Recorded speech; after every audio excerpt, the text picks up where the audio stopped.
어머니, 치매 초기이시잖아요. 정상적인 판단 능력이 없는 상태였어요. 뭐라고? 내가 치매라고? 어차피 어머니 혼자서는 한계가 있었거든요. 제가 없었다면 그 낡은 가게는 망했을 거예요. 고집불통 시어머니 때문에 일이 지연됐지만 이제 모든 권리가 제게 있으니까요. 그때는 몰랐다. 30년 인생이 하루아침에 남의 것이 될 줄은. 명동에서 30년간 사랑받던 칼국수 할머니. 하지만 가장 믿었던 며느리는 이미 50억 규모의 거래를 성사시키고 있었습니다. 심지어 가짜 진단서까지 동원하면서 말이죠. 오늘은 당신의 상식을 뒤흔들 충격적인 실화를 공개합니다. 과연 이 끔찍한 배신극의 결말은? 안녕하세요. 이야기 시작 전 구독과 좋아요 버튼 눌러주시면 이야기 만드는데 큰 도움이 됩니다. 알림 설정도 해두시면 빠르게 새로운 이야기를 보실 수 있습니다. 이야기 시작합니다. 명동의 골목길 한 모퉁이 낡은 간판 아래 자리한 작은 가게에서 하루도 빠짐없이 김이 모락모락 피어올랐다. 명동 할머니 칼국수라는 소박한 간판이 걸린 이곳에서 순옥 할머니는 지난 30년간 한결같이 가마솥을 지켜왔다. 그녀의 손끝에서 빚어지는 칼국수는 단순한 음식이 아니었다. 수십 년간 쌓아온 경험과 정성, 그리고 말로 표현할 수 없는 무언가가 깃든 예술 작품이었다.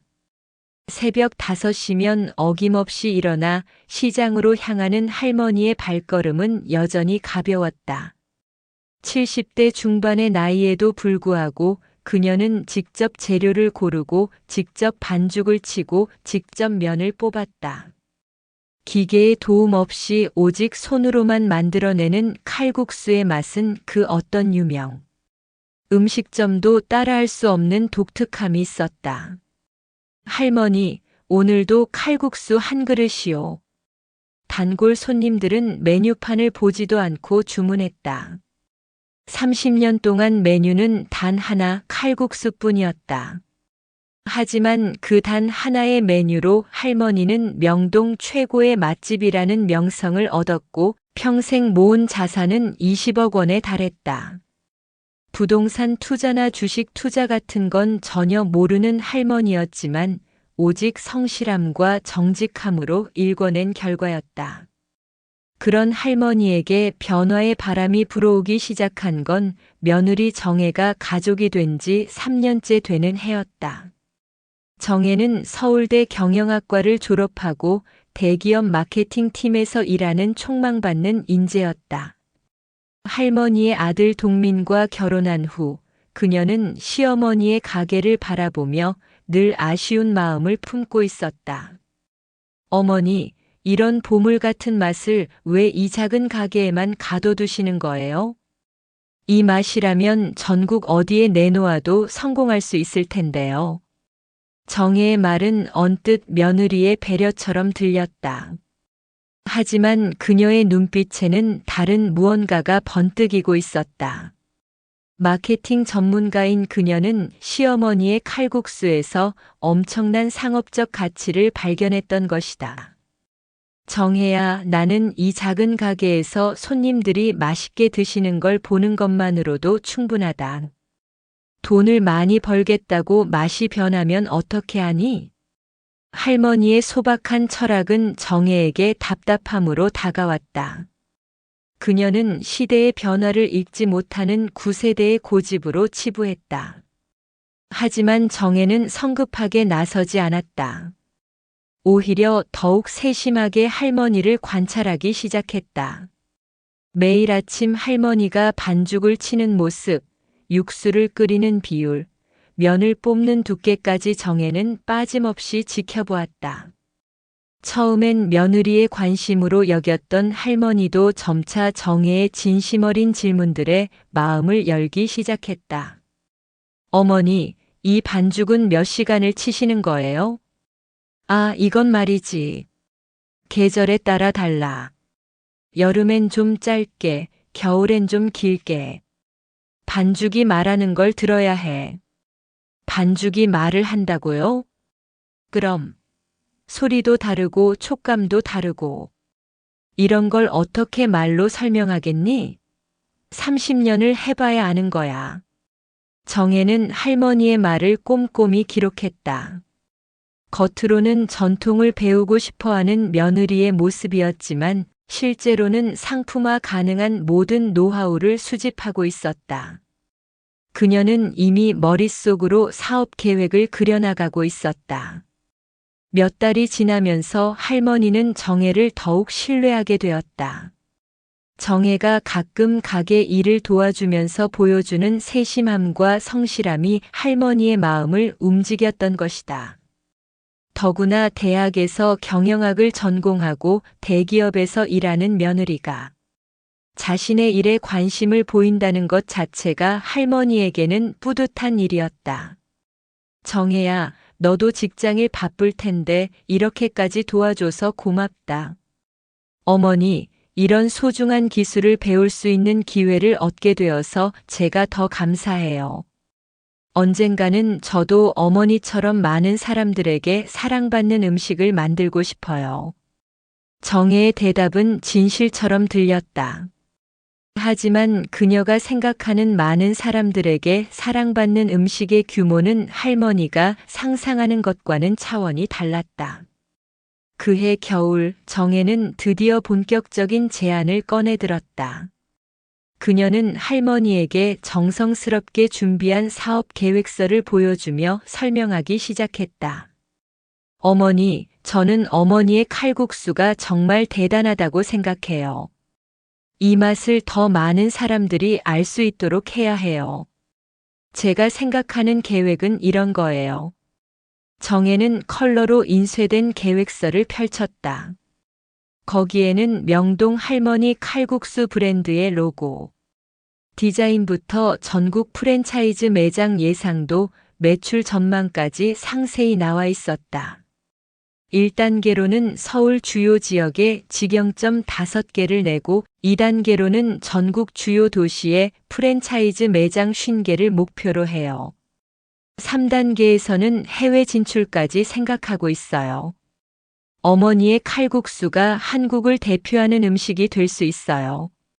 할머니는 화려한 계획서를 보며 눈이 휘둥그레졌다.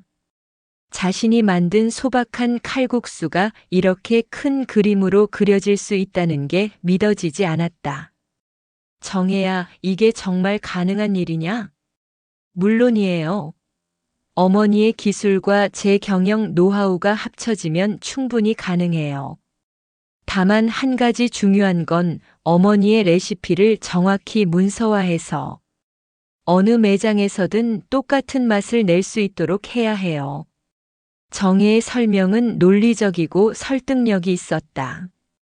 할머니는 평생 혼자만 알고 있던 비밀들을 체계적으로 정리한다는 아이디어에 조금씩 마음이 기울기 시작했다. 그런데 내가 이 나이에 그런 큰일을 할 수 있을까? 어머니는 그냥 저에게 기술만 가르쳐 주시면 돼요. 사업적인 부분은 제가 다 책임질게요.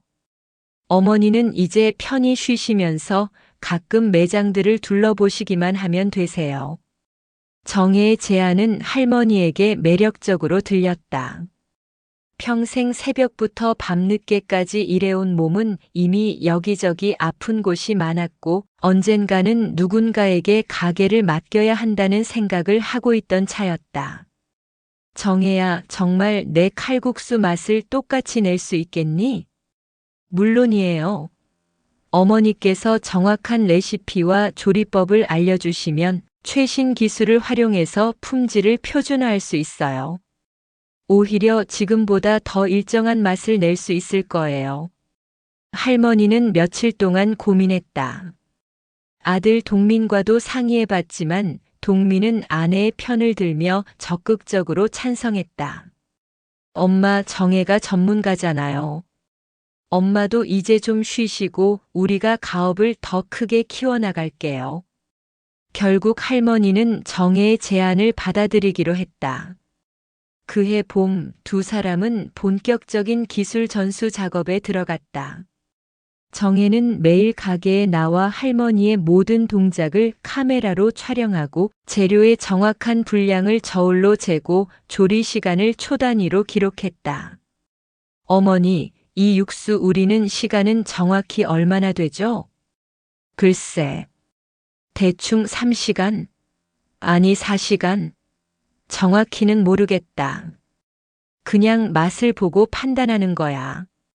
그럼 앞으로는 정확한 시간을 재보면서 해보세요. 프랜차이즈에서는 정확한 매뉴얼이 필요하거든요. 할머니는 처음엔 이런 방식이 어색했지만 정혜가 전문가라고 생각하며 차근차근 따라했다. 그녀의 30년 노하우가 하나씩 숫자와 글로 정리되어 갔다. 몇 달 후 정혜는 두꺼운 파일을 들고 할머니 앞에 앉았다. 어머니, 드디어 완성됐어요. 어머니의 모든 비법이 담긴 완벽한 매뉴얼이에요. 파일에는 명동 할머니 칼국수 비밀 레시피라는 제목이 붙어 있었고 재료 목록부터 조리법, 서빙 방법까지 상세하게 정리되어 있었다. 이제 이 매뉴얼만 있으면 전국 어디서든 어머니와 똑같은 칼국수를 만들 수 있어요. 할머니는 자신의 평생 기술이 이렇게 체계적으로 정리된 것을 보며 신기함을 느꼈다. 동시에 약간의 허전함도 느꼈지만 그건 그냥 변화에 대한 자연스러운 감정이라고 생각했다. 그런데 정혜야, 이걸로 정말 사업이 잘 될까? 혹시 실패하면 어떻게 하지? 걱정 마세요, 어머니. 저희가 준비한 건 단순한 사업이 아니에요. 어머니의 브랜드를 법적으로 보호하는 것부터 시작할 거예요. 정혜는 또 다른 서류 뭉치를 꺼내며 설명을 계속했다. 이건 상표권 등록 서류고 이건 레시피 특허 출원 서류예요. 그리고 이건 정혜가 마지막으로 꺼낸 서류는 기술 이전 및 브랜드 사용 계약서였다. 이 계약서에 서명하시면 어머니의 레시피와 브랜드가 법적으로 보호받을 수 있어요. 그리고 사업에서 발생하는 모든 수익을 투명하게 관리할 수 있고요. 할머니는 복잡한 법률 용어들을 이해하기 어려웠다.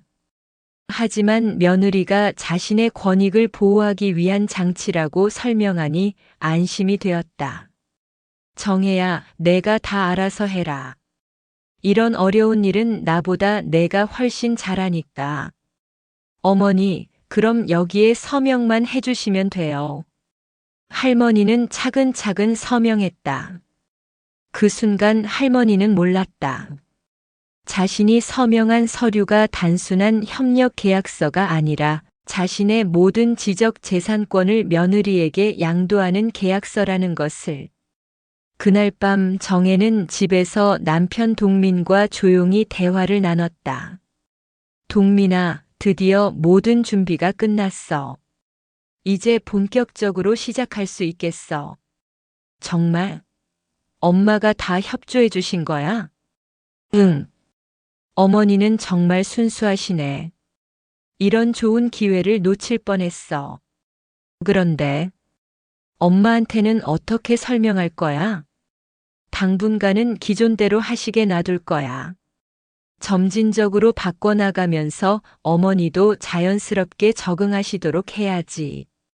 동민은 아내의 계획을 완전히 이해하지는 못했지만 그녀가 워낙 능력 있는 사람이니까 잘 해낼 것이라고 믿었다. 그는 어머니와 아내 사이에서 균형을 잡아야 한다는 생각만 했지 그 이면에 숨겨진 진실까지는 예상하지 못했다. 그렇게 할머니의 30년 노하우는 완벽하게 문서화되었고 모든 권리는 법적으로 정혜의 소유가 되었다. 하지만 할머니는 여전히 자신이 며느리와 함께 가업을 발전시켜 나가는 것이라고 믿고 있었다. 변화의 씨앗은 이미 뿌려졌고 곧 그 진실이 드러날 날이 다가오고 있었다. 계약서에 서명한 지 한 달 후 정혜는 본격적인 행동에 나섰다. 그녀는 할머니에게 어머니, 이제부터는 제가 좀 더 적극적으로 가게 운영에 참여하겠습니다라고 말하며 가게의 실질적인 관리권을 가져가기 시작했다. 처음에는 작은 변화들이었다. 정혜는 가게에 POS 시스템을 도입했고 재료 주문을 체계화했다. 그녀는 할머니에게 이런 변화들이 더 효율적인 운영을 위한 것이라고 설명했다. 어머니, 요즘 시대에는 모든 게 디지털화되어야 해요. 이렇게 하면 매출 관리도 더 정확하게 할 수 있고 세금 신고도 훨씬 편해져요. 할머니는 복잡한 기계들이 어색했지만 정혜가 친절하게 사용법을 알려주자 조금씩 적응해 나갔다. 하지만 며칠이 지나면서 할머니는 뭔가 이상함을 느끼기 시작했다.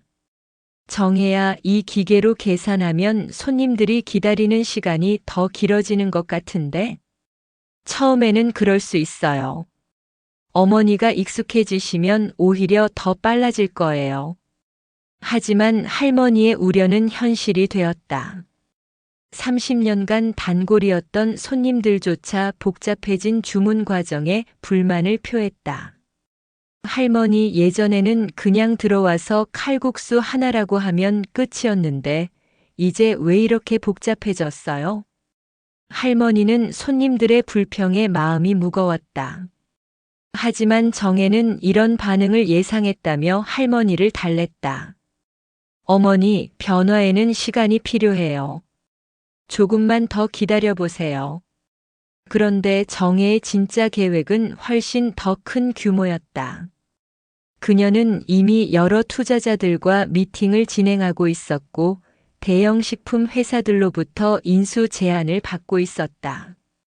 어느 날 오후 정혜는 할머니에게 중요한 미팅이 있다며 가게를 나섰다. 그녀가 향한 곳은 강남의 한 고급 호텔이었다. 거기서 그녀를 기다리고 있는 건 대한식품 계열사인 프리미엄 푸드의 임원진이었다. 정혜 씨, 제안서 잘 봤습니다. 정말 흥미로운 사업 아이템이네요. 감사합니다. 명동 할머니 칼국수는 이미 30년간 검증된 브랜드입니다. 저희가 준비한 매뉴얼만 있으면 전국 어디서든 똑같은 품질을 구현할 수 있어요. 그런데 원래 운영자인 할머니 분의 의견은 어떠신가요? 할머니는 이미 모든 권리를 저에게 양도하셨습니다. 법적으로는 제가 완전한 소유자예요. 프리미엄 푸드의 마케팅 이사는 서류를 살펴보며 고개를 끄덕였다. 좋습니다. 그럼 본격적인 협상에 들어가죠. 저희는 브랜드 인수와 함께 전국 프랜차이즈 사업권까지 원합니다. 조건은 어떻게 생각하고 계시는지요? 초기 인수 비용 50억 그리고 매출의 3% 로열티. 추가로 정혜 씨께는 저희 회사 스톡 옵션을 제공하겠습니다. 정혜의 눈이 반짝였다. 이건 그녀가 상상했던 것보다 훨씬 큰 금액이었다. 조건이 매력적이네요. 하지만 한 가지 문제가 있어요. 무슨 문제죠? 할머니가 좀 고집스러운 편이세요. 변화를 싫어하시거든요. 아, 그런 부분은 저희가 경험이 많습니다. 원래 운영자들이 처음에는 반대하는 경우가 많죠. 하지만 시간이 지나면서 새로운 시스템의 장점을 이해하시게 될 거예요. 그렇다면 계약 진행에는 문제 없겠네요? 물론입니다. 법적으로 문제만 없다면 바로 진행 가능합니다. 그날 밤 정혜는 집에 돌아와 남편에게 흥분된 목소리로 소식을 전했다. 동민아, 대박이야. 프리미엄 푸드에서 50억에 인수하겠다고 해. 50억? 정말이야? 응. 게다가 로열티까지 주고 나한테는 스톡 옵션까지. 우리 완전히 대박 났어. 동민도 놀랐지만 한편으로는 불안한 마음도 들었다. 그런데 엄마한테는 어떻게 얘기할 거야? 그건 천천히 생각해 볼게. 일단은 엄마가 모르게 진행하는 게 좋을 것 같아. 모르게? 그게 가능해? 일단 모든 걸 정리한 다음에 엄마께 설명드리면 되지. 어차피 엄마도 돈은 받으시게 될 거니까. 하지만 정혜의 계산서에서 할머니가 받을 몫은 생각보다 훨씬 적었다. 대부분의 수익은 브랜드 개발비, 매뉴얼 제작비, 법적 절차 비용 등의 명목으로 정혜가 가져갈 예정이었다. 다음 날부터 정혜는 더욱 적극적으로 가게 운영에 개입하기 시작했다. 그녀는 할머니에게 시범 운영이라는 명목으로 새로운 방식들을 도입했다. 어머니, 이제부터는 반죽을 기계로 해보면 어떨까요? 더 균일하고 효율적일 것 같아서요. 기계로? 나는 지금까지 손으로 해왔는데. 어머니, 프랜차이즈에서는 모든 매장이 똑같은 맛을 내야 해요. 기계를 사용해야 표준화가 가능해요. 할머니는 망설였지만 정혜가 워낙 확신에 찬 태도로 말하자 결국 동의했다. 그날부터 가게에는 대형 믹서기가 들어왔고 할머니의 손맛은 점점 기계의 정확성으로 대체되어 갔다. 변화는 즉시 나타났다. 30년간 단골이었던 손님들이 하나둘씩 맛이 변했다며 불평하기 시작했다. 할머니, 오늘 칼국수가 왜 이래요? 예전 맛이 아닌데? 아, 그게 요즘 새로운 방식으로 해보고 있어서. 새로운 방식? 할머니, 예전 방식이 훨씬 나았어요. 이건 뭔가 밋밋해요. 할머니는 손님들의 반응에 속상했지만 정혜는 이런 피드백을 대수롭지 않게 여겼다. 어머니, 변화 초기에는 이런 반응이 자연스러워요. 새로운 맛에 적응하면 오히려 더 좋아하실 거예요. 하지만 시간이 지나도 상황은 나아지지 않았다. 오히려 더 많은 단골들이 발길을 끊었다.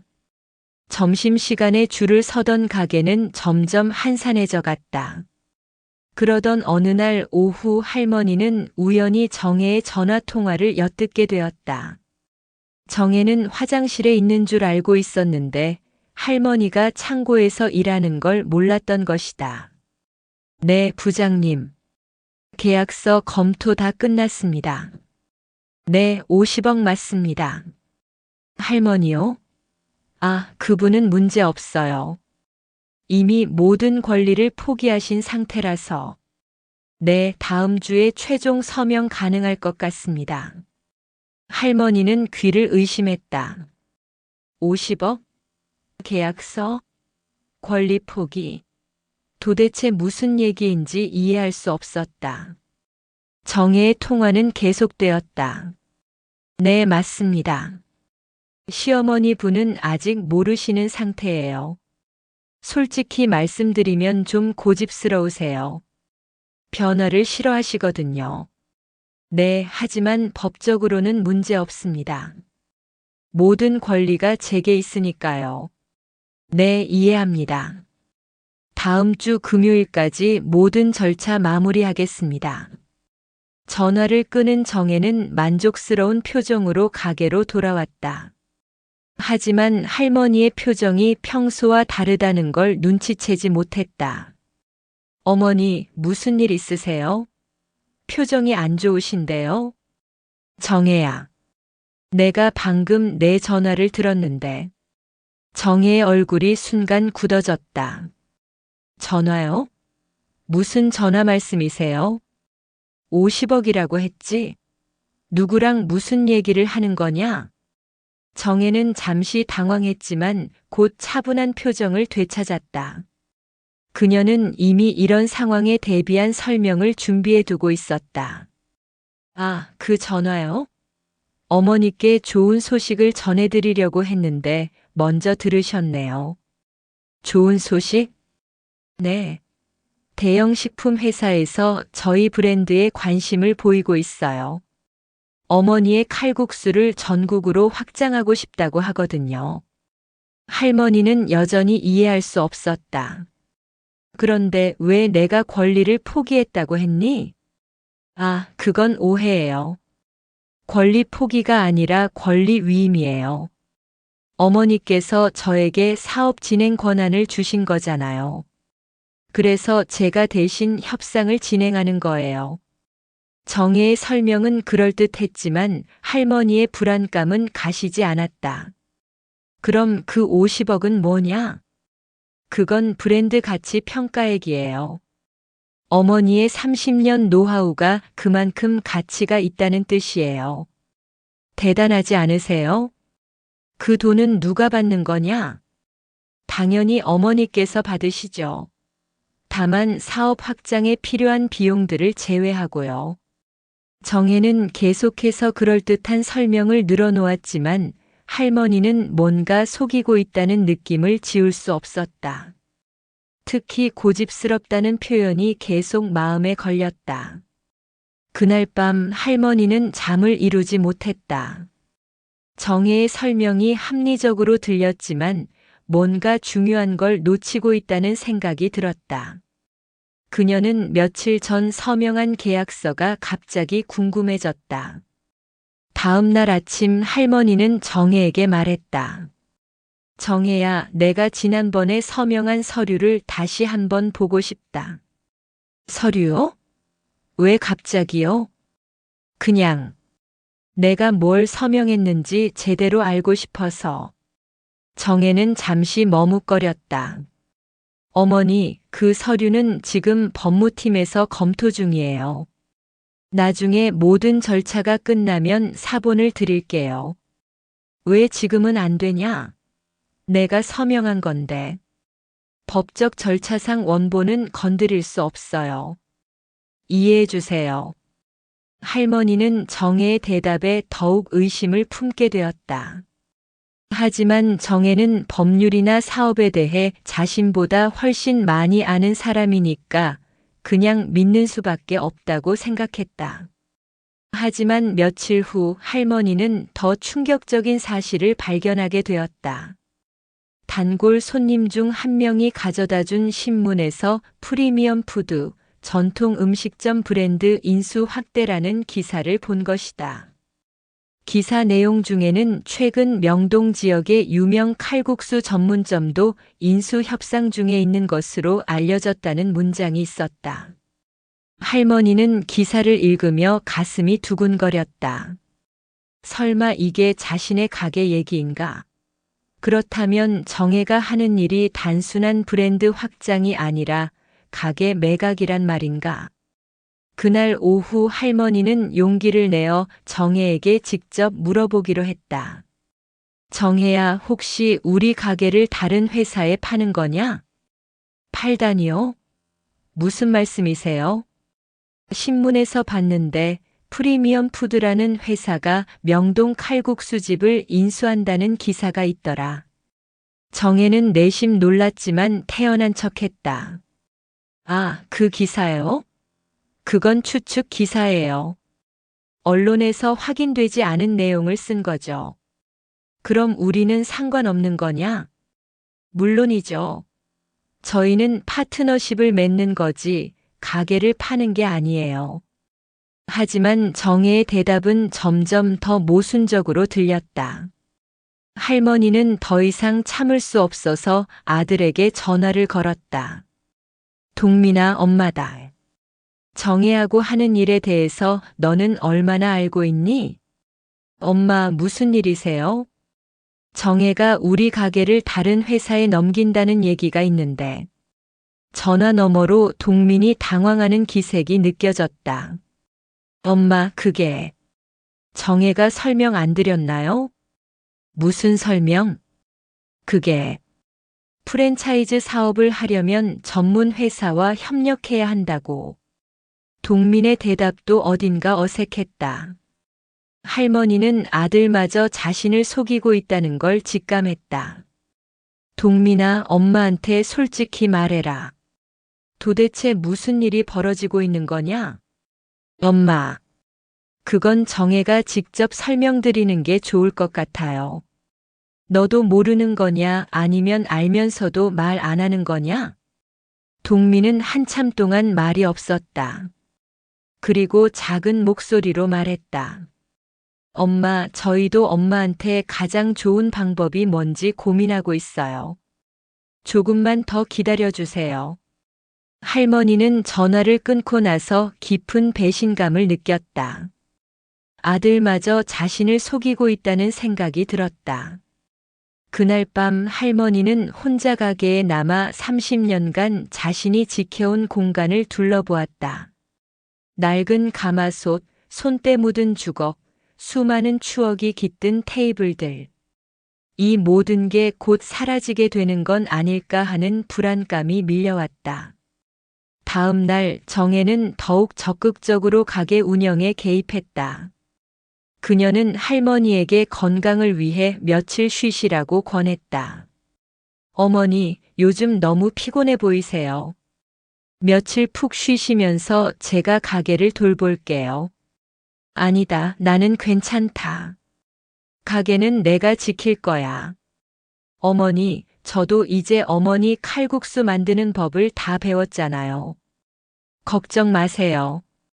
정혜는 할수록 할머니를 가게에서 멀어지게 하려고 했다. 그녀의 최종 계획을 실행하기 위해서는 할머니가 방해가 되었기 때문이다.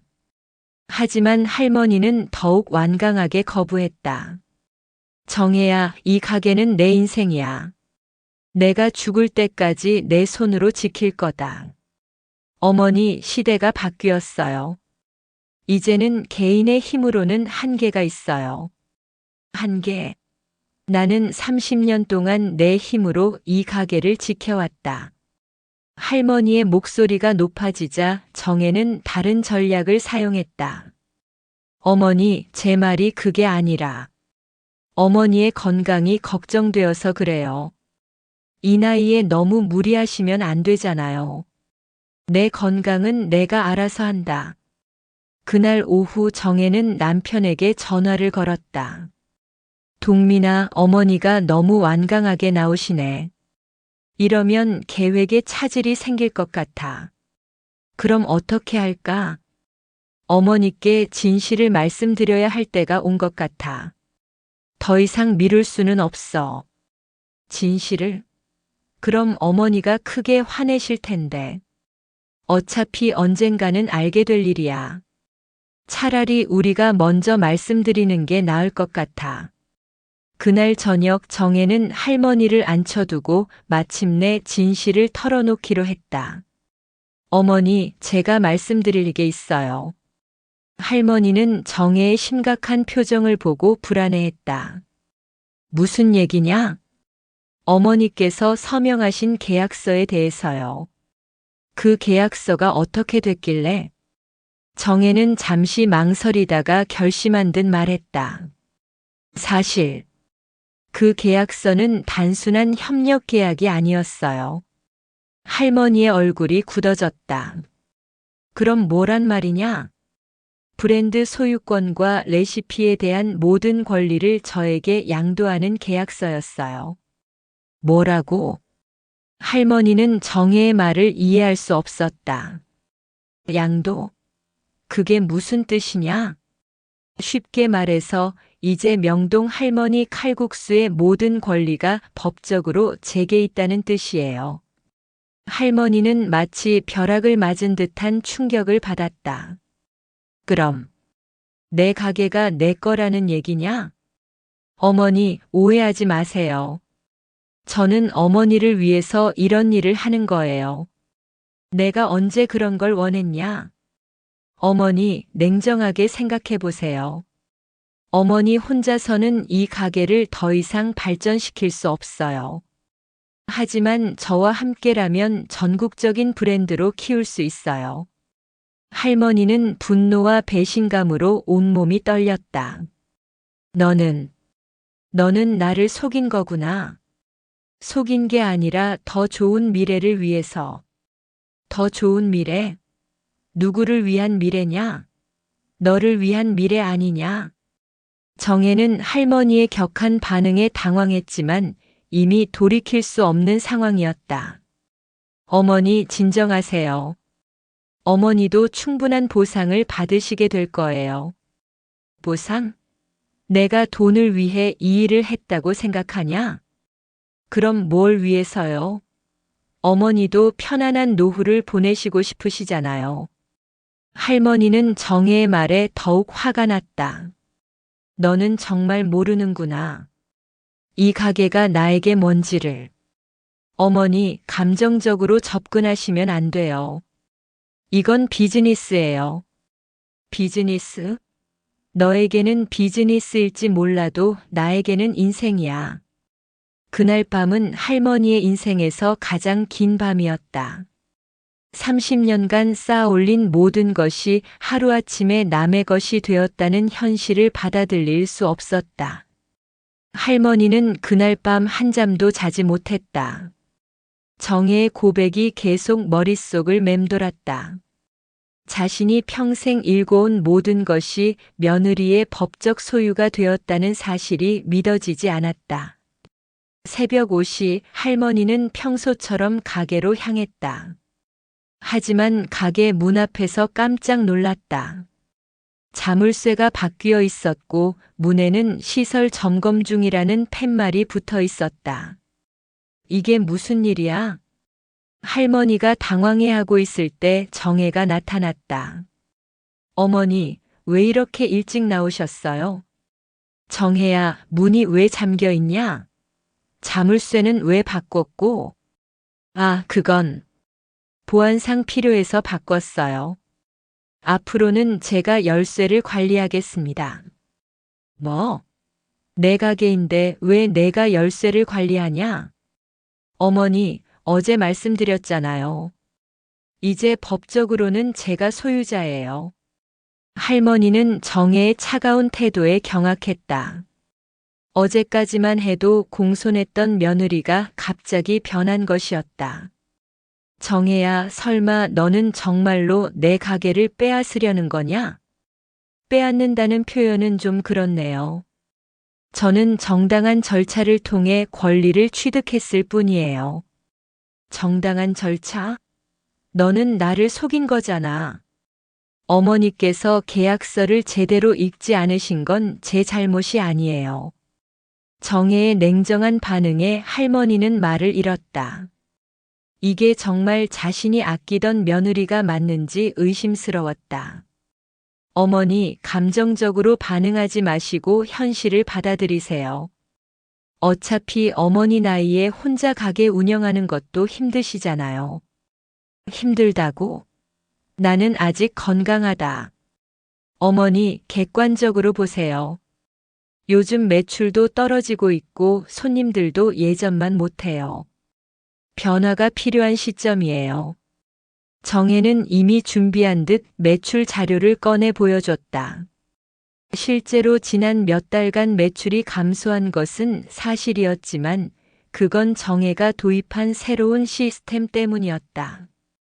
이 자료를 보세요. 매출이 계속 떨어지고 있어요. 이대로 가면 적자가 날 수도 있어요. 그건 내가 이상한 기계들을 들여놓고 맛을 바꿔서 그런 거잖아. 어머니, 그런 식으로 생각하시면 안 돼요. 시장의 변화에 적응하지 못하면 도태되는 거예요. 할머니는 정혜와 더 이상 대화하는 것이 무의미하다는 걸 깨달았다. 그녀는 집으로 돌아가 아들에게 전화를 걸었다. 동민아, 당장 집에 와라. 엄마, 무슨 일이세요? 저는 지금 회사에. 회사는 나중에 가고 당장 와. 중요한 얘기가 있다. 1시간 후 동민이 집에 도착했다. 할머니는 아들을 붙잡고 사정을 설명했다. 동민아, 정혜가 우리 가게를 뺏어갔다. 엄마, 뺏어갔다니요? 그게 무슨 말씀이세요? 내가 모르는 사이에 계약서에 함정을 만들어서 가게 권리를 다 가져간 거야. 동민은 어머니의 말에 당황했다. 그는 정혜로부터 대략적인 계획은 들었지만 이렇게 극단적인 방법을 쓸 줄은 몰랐다. 엄마, 정혜가 그럴 리가 없어요. 분명 오해가 있을 거예요. 오해? 정혜가 직접 말했어. 이제 가게가 자기 거라고. 그럼 정혜한테 직접 물어보죠. 동민은 바로 정혜에게 전화를 걸었다. 정혜야, 지금 엄마가 하시는 말이 사실이야? 전화 너머로 정혜의 한숨 소리가 들렸다. 동민아, 어머니께서 감정적으로 받아들이고 계셔서 사실 계획보다 빨리 얘기하게 됐어. 계획보다 빨리? 그럼 정말 가게를 가져간 거야?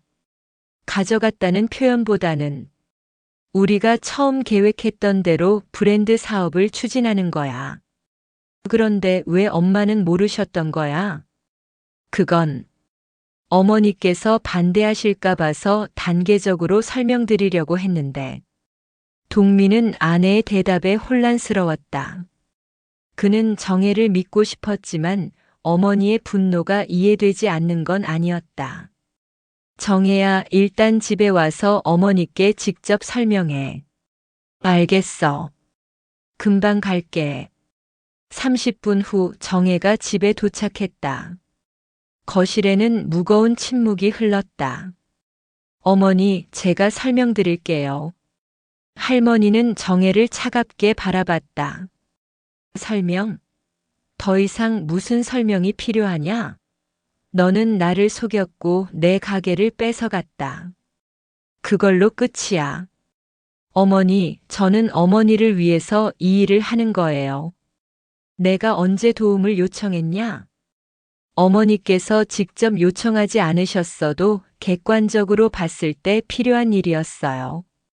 할머니는 정혜의 오만한 태도에 더욱 분노했다. 객관적으로? 누가 너에게 그런 권한을 줬냐? 어머니께서 계약서에 서명하셨잖아요. 나는 그 계약서가 그런 뜻인 줄 몰랐다. 어머니, 성인이 계약서에 서명하면 그 내용에 대해 책임을 져야 해요. 이건 법적으로 명확한 사안이에요. 정혜는 이미 변호사와 상의를 마친 상태였다. 법적으로는 할머니가 이길 가능성이 거의 없다는 확신이 있었다. 법적으로? 너는 지금 법을 들먹이며 시어머니를 위협하는 거냐? 위협이 아니라 현실을 말씀드리는 거예요. 어머니께서 감정적으로 접근하시지 말고 합리적으로 생각해 보세요. 동민은 어머니와 아내 사이에서 어떻게 해야 할지 몰랐다. 그는 정혜의 능력을 믿었지만 어머니를 이런 식으로 대하는 건 옳지 않다고 생각했다. 정혜야, 좀 더 부드럽게 설명할 수는 없어. 동민아, 나는 이미 충분히 부드럽게 설명했어. 어머니께서 받아들이려고 하지 않으실 뿐이야. 할머니는 아들마저 아내 편을 드는 것 같아서 더욱 절망스러웠다. 동민아, 너마저 정의 편을 들 거냐? 엄마, 저는 누구 편을 드는 게 아니라. 그럼 뭐냐? 내 어머니가 며느리에게 당하고 있는데 그냥 보고만 있을 거냐? 동민은 대답하지 못했다. 그는 정혜의 사업적 판단을 신뢰했지만 어머니의 감정도 이해했다. 그때 정혜가 다시 입을 열었다. 어머니, 이렇게 계속 갈등만 하면 아무도 얻는 게 없어요. 현실적인 대안을 생각해 보시는 게 어떨까요? 대안? 네. 어머니께서는 편안한 노후를 보내시고 저는 브랜드를 발전시켜 나가는 거예요. 서로 윈윈할 수 있는 방법이 있어요.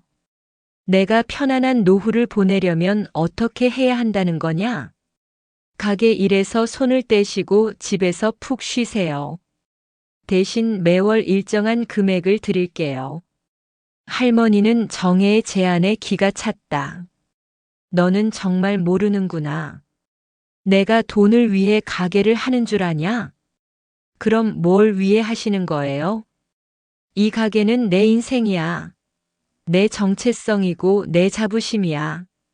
그걸 돈으로 살 수 있다고 생각하냐? 정혜는 할머니의 감정적인 반응을 이해하지 못했다.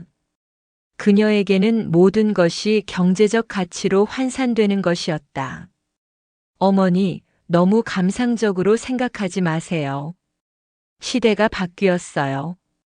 시대가 바뀌었다고 해서 사람의 마음까지 바뀌는 건 아니야. 그날 밤 할머니는 혼자 남겨진 가게 앞에 서서 30년간의 추억을 되돌아봤다. 새벽부터 밤늦게까지 흘린 땀, 손님들의 환한 미소, 맛있다고 말해주던 따뜻한 목소리들. 이 모든 것이 하루아침에 사라져버렸다. 다음 날부터 정혜는 본격적으로 가게를 자신의 방식대로 바꾸기 시작했다. 할머니가 30년간 사용해온 가마솥은 비효율적이라는 이유로 치워지고 대신 대형 전기솥이 들어왔다. 할머니가 직접 뽑던 면은 기계로 대체되었다. 어머니, 이제는 모든 걸 표준화해야 해요. 프랜차이즈에서는 균일한 품질이 생명이거든요. 할머니는 자신의 가게가 하루가 다르게 변해가는 모습을 지켜보며 가슴이 찢어질 것 같았다. 더욱 견디기 힘든 건 단골 손님들의 반응이었다. 할머니, 여기 정말 할머니 가게 맞아요? 맛이 완전히 달라졌는데요.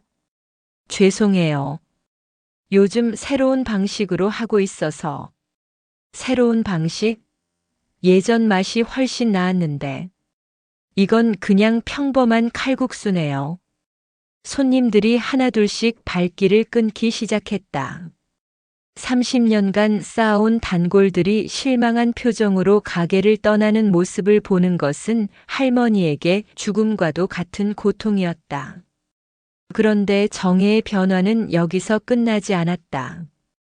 어느 날 할머니는 우연히 정혜가 전화 통화하는 내용을 또다시 엿듣게 되었다. 네, 부장님. 계약 진행 순조롭게 되고 있습니다. 예, 다음 주에 최종 계약서 사인할 예정이에요. 네, 50억 맞습니다.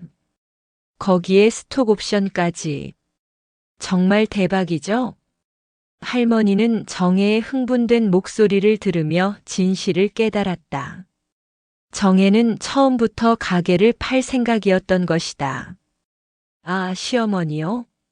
좀 고집스러우시긴 하지만 이미 모든 권리를 넘기신 상태라서 문제 없어요. 네, 법적으로는 저한테 모든 권한이 있거든요. 솔직히 처음부터 이렇게 진행됐으면 더 쉬웠을 텐데 괜히 감정적으로 접근하려다 보니 시간이 좀 걸렸네요. 할머니는 감정적으로 접근이라는 말에 특히 분노했다. 자신의 인생이 정혜에게는 그저 감정적인 문제로 치부되고 있었던 것이다. 네, 이해해요. 기존 운영자들이 처음에는 다들 그러죠. 하지만 시간이 지나면 적응하시게 될 거예요. 뭐, 적응 못하시면 어쩔 수 없지만요. 정혜의 차가운 웃음소리가 할머니의 가슴을 찔렀다. 그날 오후 할머니는 동네 법률 상담소를 찾았다. 나이 많은 변호사가 할머니의 이야기를 듣고 고개를 저었다. 할머니, 안타깝지만 법적으로는 어려울 것 같습니다. 계약서에 서명을 하셨고 그 내용이 명확하게 기재되어 있다면. 선생님, 내가 그 내용을 몰랐다고 해도 소용없나요? 물론 그 부분을 주장할 수는 있습니다. 하지만 성인이 계약서에 서명했을 때 몰랐다는 이유만으로는 계약을 무효화하기 어려워요. 그럼 방법이 아예 없는 건가요? 글쎄요. 만약 상대방이 고의로 속였다는 걸 증명할 수 있다면 사기죄로 고발할 수는 있겠지만 그것도 증거가 있어야 하고요. 할머니는 법률 상담소를 나오며 절망감에 빠졌다. 하지만 포기할 수는 없었다. 이건 단순히 재산의 문제가 아니라 자신의 인생과 자존심의 문제였다. 그날 밤 할머니는 오랜 고민 끝에 결심을 굳혔다. 정식으로 소송을 제기하기로 한 것이다. 비록 이길 가능성이 낮다고 해도 최소한 정혜의 부정행위를 세상에 알려야 한다고 생각했다. 다음 날 아침 할머니는 동민을 불렀다. 동민아, 나는 정혜를 상대로 소송을 걸 거다. 엄마, 소송이라니요? 그럴 필요까지 있어요? 그럴 필요가 있냐고. 내 아내가 내 어머니를 속이고 평생 일군 걸 뺏어갔는데 그냥 넘어가라는 거냐? 엄마, 가족끼리 법정에서 싸우는 건 좋지 않아요. 대화로 해결할 수 있을 거예요. 대화? 이미 대화는 끝났다. 정혜는 처음부터 나를 속일 작정이었어. 동민은 어머니를 말리려 했지만 할머니의 결심은 확고했다. 동민아, 너는 아내와 어머니 중에서 누구 편을 들 거냐? 엄마, 편을 가르는 문제가 아니에요. 그럼 뭐냐? 내 아내가 내 어머니를 속인 게 맞냐, 틀리냐? 동민은 대답하지 못했다. 사실 그도 정혜의 방법이 너무 극단적이라고 생각했지만 아내를 배신할 수는 없었다. 엄마, 일단 정혜와 다시 한번 얘기해 보세요. 분명 오해가 있을 거예요. 오해? 50억의 가게를 파는 게 오해냐? 내 권리를 다 가져간 게 오해냐? 할머니는 아들의 우유부단한 태도에 더욱 실망했다. 결국 혼자서라도 싸워야 한다는 결심을 더욱 굳혔다. 며칠 후 할머니는 변호사를 선임하고 정식으로 소송을 제기했다. 소송 사유는 사기에 의한 계약 무효 확인이었다. 소장이 접수되자 정혜는 크게 당황했다. 그녀는 할머니가 설마 진짜로 소송까지 할 줄은 몰랐던 것이다. 동민아, 어머니가 정말 소송을 걸었어. 응, 정말. 엄마가 진짜로. 응, 지금 법원에서 소장이 왔어. 사기죄로 고발까지 했다고. 정혜는 처음으로 불안감을 느꼈다. 하지만 곧 마음을 다잡았다. 그녀는 이미 유능한 법무팀과 상의를 마친 상태였고 법적으로는 자신이 유리하다는 확신이 있었다. 괜찮아. 우리가 법적으로 문제 없다는 건 확인했으니까. 하지만 문제는 법정에서의 승부뿐만이 아니었다. 소송 소식이 알려지면서 언론의 관심을 받기 시작한 것이다. 명동 유명 칼국수집, 며느리와 시어머니 법정 공방. 30년 전통 맛집의 슬픈 가족사. 기사들이 연일 쏟아지면서 할머니의 사연이 세상에 알려졌다. 사람들은 할머니에게 동정적인 반응을 보였고 정혜에 대해서는 비난의 목소리가 높아졌다. 정혜는 언론의 반응에 당황했다. 그녀는 이 일이 이렇게 큰 관심을 받을 줄 몰랐다. 동민아, 이거 어떻게 해야 해? 회사에서도 이상하게 보기 시작했어. 정혜야, 이제라도 어머니와 화해하는 게 어때? 화해? 이미 법적 절차가 시작됐는데 어떻게 화해해? 그럼 어떻게 할 거야? 이대로 계속하면 우리 가족이 완전히 망가져. 정혜는 동민의 말에 화가 났다. 우리 가족? 처음에 이 계획을 세울 때는 찬성해놓고 이제 와서 왜 이래? 찬성은 했지만 이렇게까지 될 줄은 몰랐어. 이렇게까지? 뭐가 문제야? 우리는 정당한 절차를 밟았어. 동민과 정혜 사이에도 갈등이 깊어지기 시작했다. 동민은 어머니와 아내 사이에서 고민이 깊어졌다. 한편 할머니는 소송 준비에 매진했다. 그녀는 변호사와 함께 정혜의 부정행위를 입증할 증거들을 수집했다. 할머니, 상대방이 고의로 속였다는 걸 증명하려면 더 구체적인 증거가 필요해요. 어떤 증거요? 예를 들어 계약서 내용을 의도적으로 감췄다거나 거짓 설명을 했다는 걸 보여주는 증거 말이에요. 할머니는 며칠간 기억을 되살려보며 증거를 찾았다. 그리고 마침내 결정적인 증거를 발견했다. 정혜가 처음 계약서를 설명할 때 녹음한 파일이 우연히 휴대폰에 남아 있었던 것이다. 당시 할머니는 복잡한 내용을 잊어버릴까봐 몰래 녹음해둔 것이었다. 녹음 파일에는 정혜가 단순한 협력 계약이라고 설명하는 내용이 명확히 들어 있었다. 이는 실제 계약서 내용과 완전히 다른 설명이었다. 이거면 충분합니다. 상대방이 계약 내용을 의도적으로 왜곡해서 설명했다는 명확한 증거가 있어요. 할머니의 변호사는 녹음 파일을 듣고 자신감을 보였다. 이제 승산이 있습니다. 법정에서 이 녹음 파일을 제출하면 사기 혐의를 입증할 수 있어요. 소송이 본격화되면서 정혜는 더욱 궁지에 몰렸다. 그녀는 자신의 변호사로부터 녹음 파일의 존재를 전해 듣고 크게 당황했다. 선생님, 그럼 우리가 질 수도 있다는 말씀이신가요? 글쎄요. 상대방 증거가 꽤 강력하네요.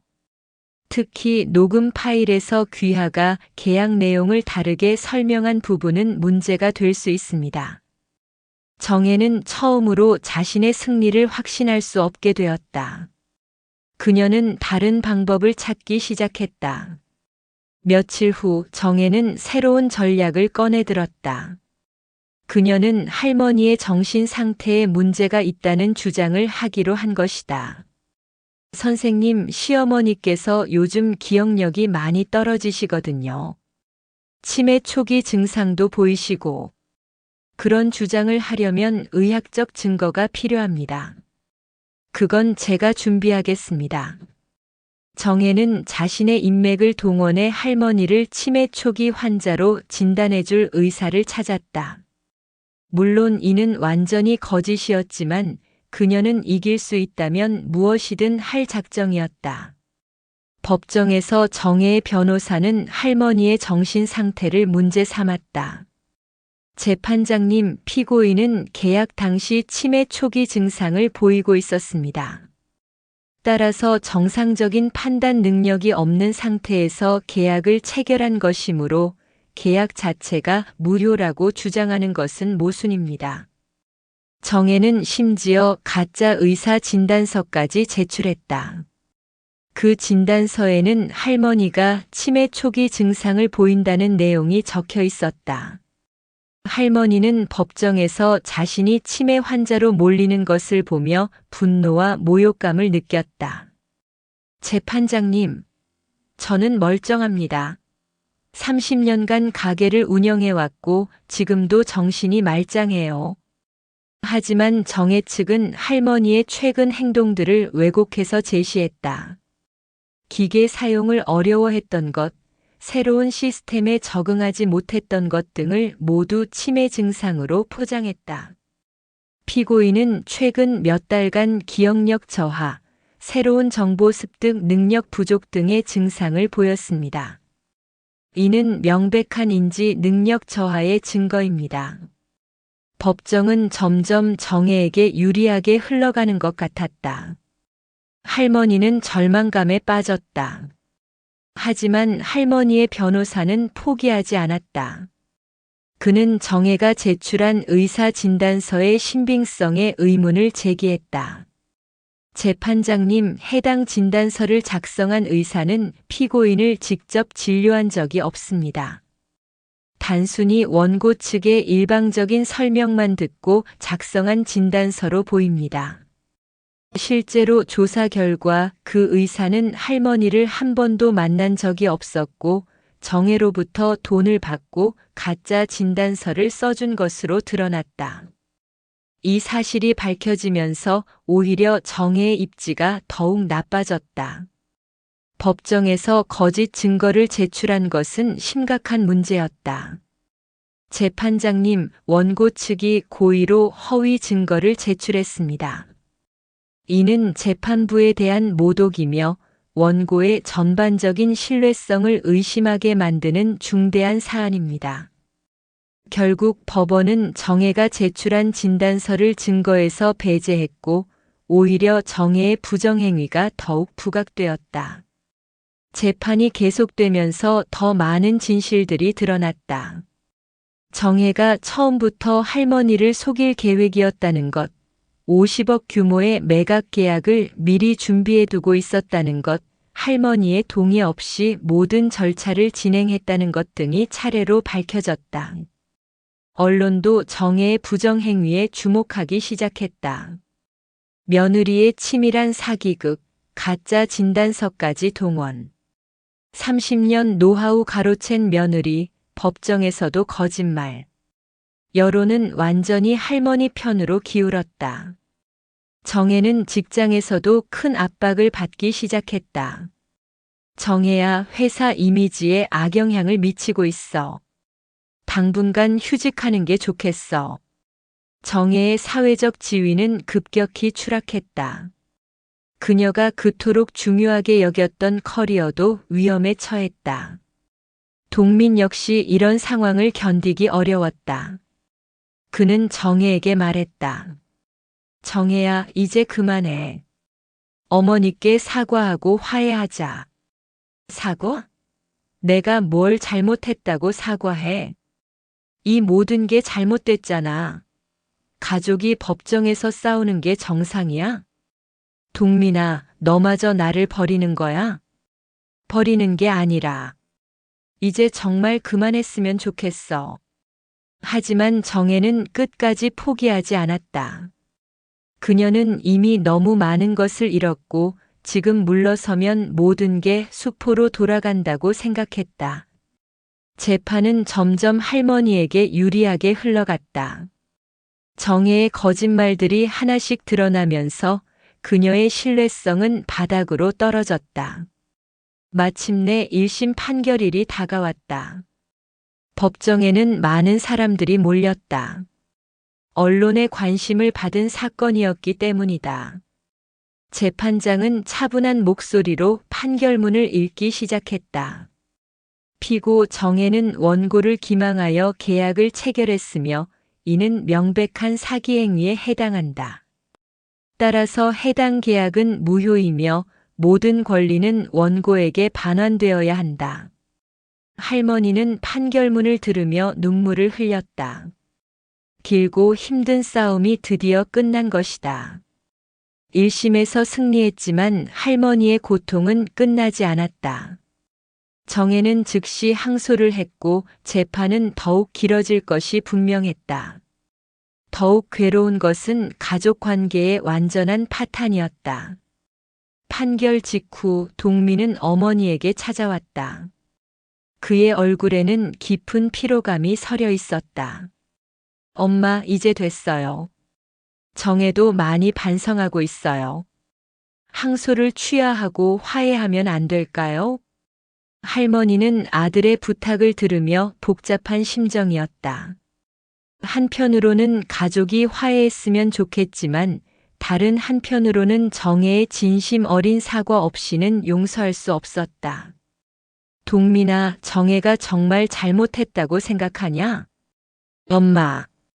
정혜도 나름대로는 가족을 위해서 한 일이에요. 가족을 위해서?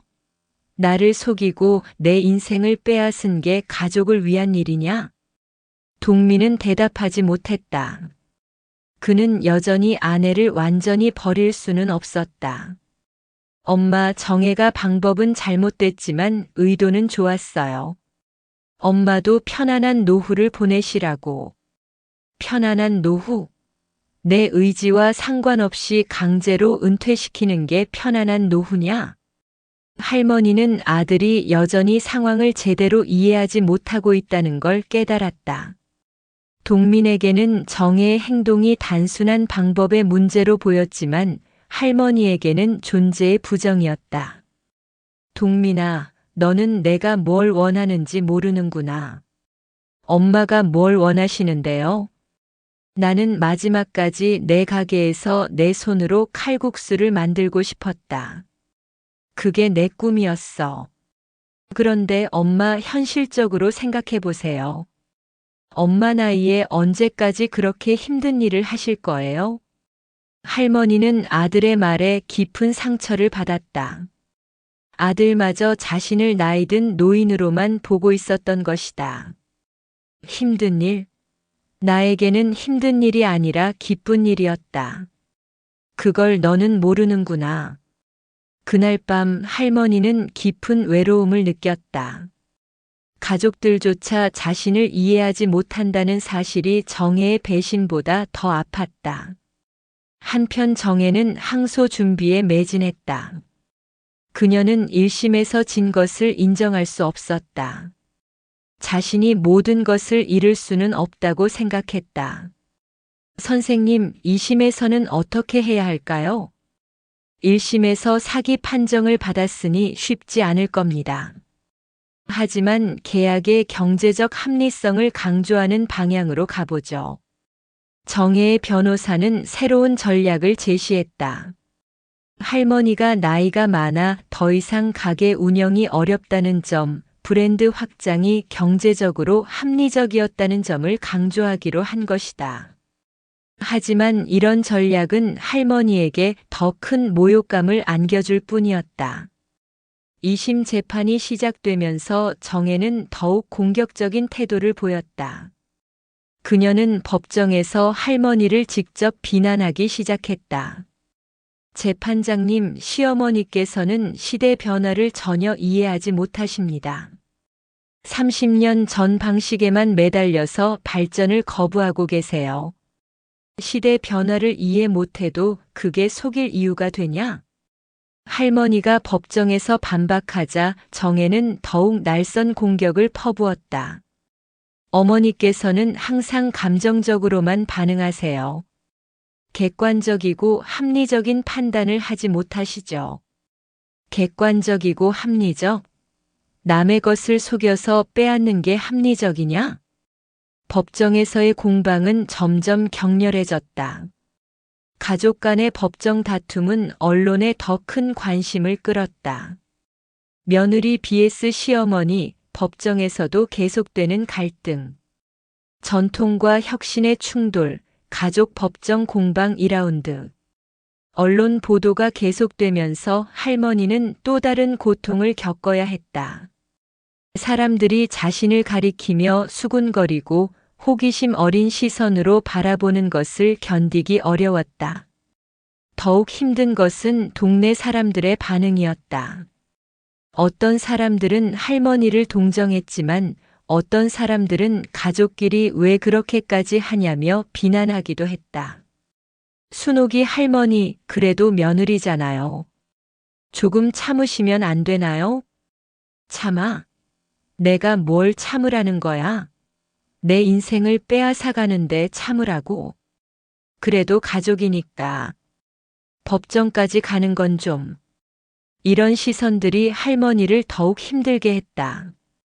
사람들은 정혜의 잘못된 행동보다는 가족 간의 법정 싸움 자체를 문제로 보고 있었다. 하지만 정말 괴로운 것은 따로 있었다. 바로 아들 동민의 태도였다.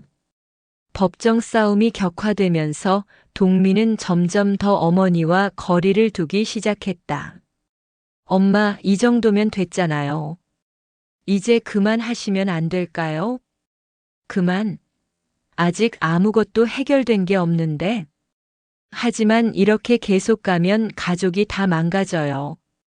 정혜도 많이 힘들어하고 있어요. 할머니는 아들의 말에 충격을 받았다. 아직도 아들이 며느리 편을 들고 있다는 사실이 믿어지지 않았다. 동민아, 너는 정혜가 나에게 한 일을 알고도 그런 말을 하는 거냐? 알아요. 하지만 정혜도 나름대로는 우리 가족을 위해서 한 일이잖아요. 가족을 위해서? 나를 속이고 내 평생 일을 빼앗으려 한 게 가족을 위한 일이냐?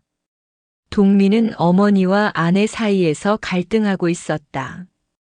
그는 정혜의 방법이 잘못되었다는 걸 알았지만 그렇다고 아내를 완전히 포기할 수도 없었다.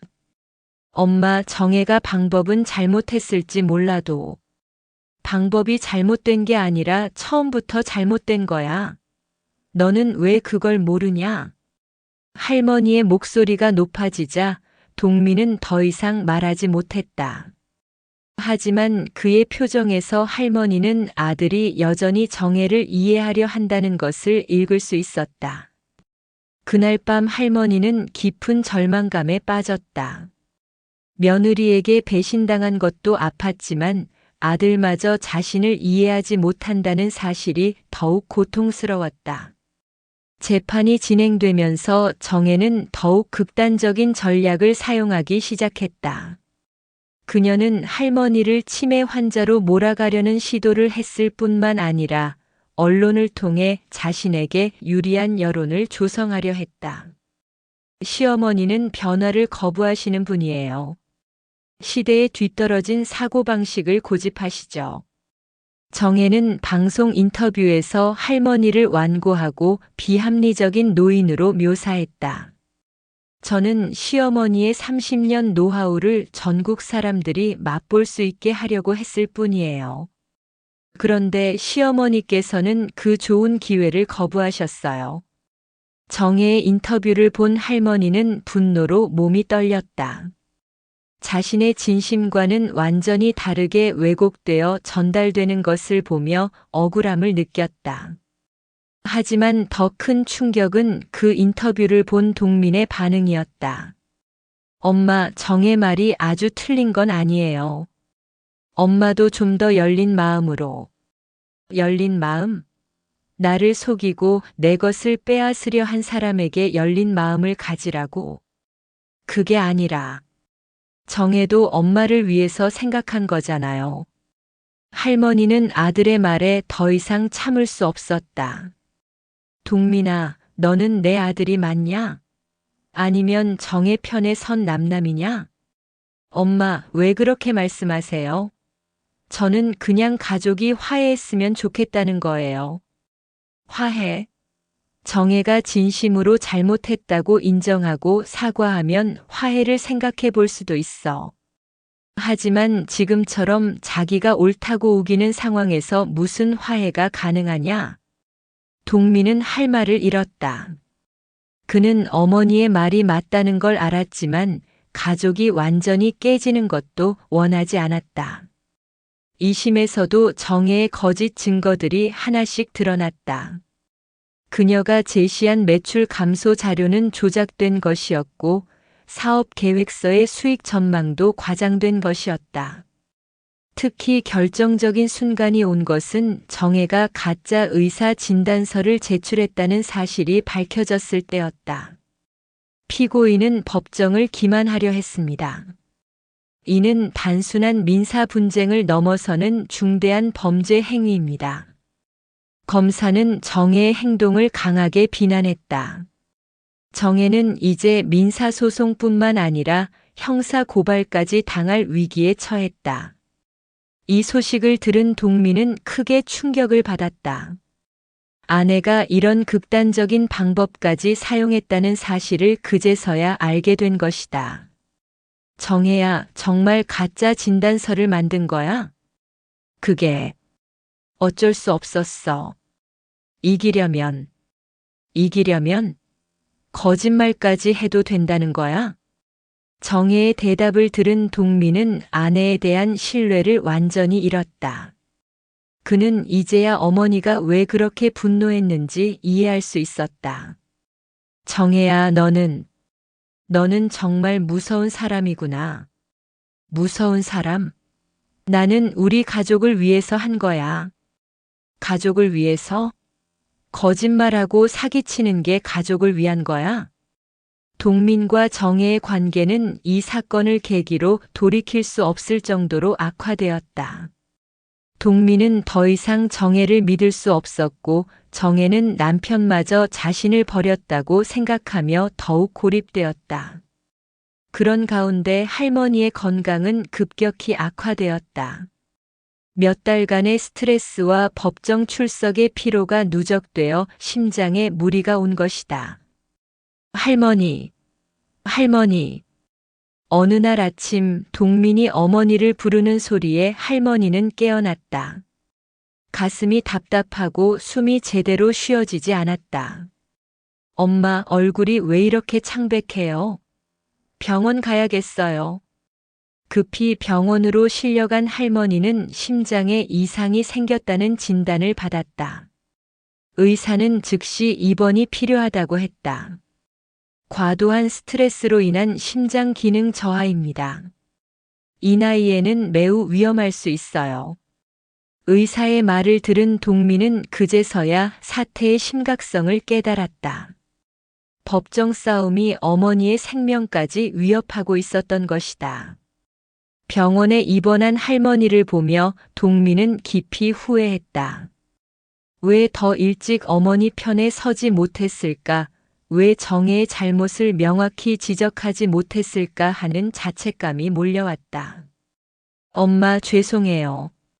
제가 정혜를 제대로 말렸어야 했는데. 이제 와서 미안하다고 해서 뭐가 달라지냐? 할머니의 목소리는 힘이 없었다. 몇 달간의 고통이 그녀를 많이 지치게 만들었다. 엄마, 이제는 정말 제가 지켜드릴게요. 정혜와는 끝낼 거예요. 동민의 말을 들은 할머니는 놀랐다. 끝낸다고? 이혼한다는 뜻이냐? 네. 더 이상은 안 되겠어요. 엄마를 이렇게 아프게 한 사람과 함께 살 수는 없어요. 할머니는 복잡한 감정을 느꼈다. 한편으로는 아들이 드디어 자신의 편에 섰다는 안도감이 들었지만 다른 한편으로는 가족이 완전히 해체되는 것에 대한 안타까움도 있었다. 동민아, 정말 괜찮겠니? 이혼은 쉬운 일이 아니야. 괜찮아요, 엄마. 저는 이미 결심했어요. 그날 저녁 동민은 병원에서 정혜에게 전화를 걸었다. 정혜야, 우리 이혼하자. 이혼? 갑자기 왜? 갑자기가 아니야. 내가 한 일들을 보면서 더 이상 함께 살 수 없다는 걸 깨달았어. 동민아, 나는 우리 가족을 위해서. 가족을 위해서? 내 어머니를 병원에 입원시킨 게 가족을 위한 거야? 정혜는 할 말을 잃었다.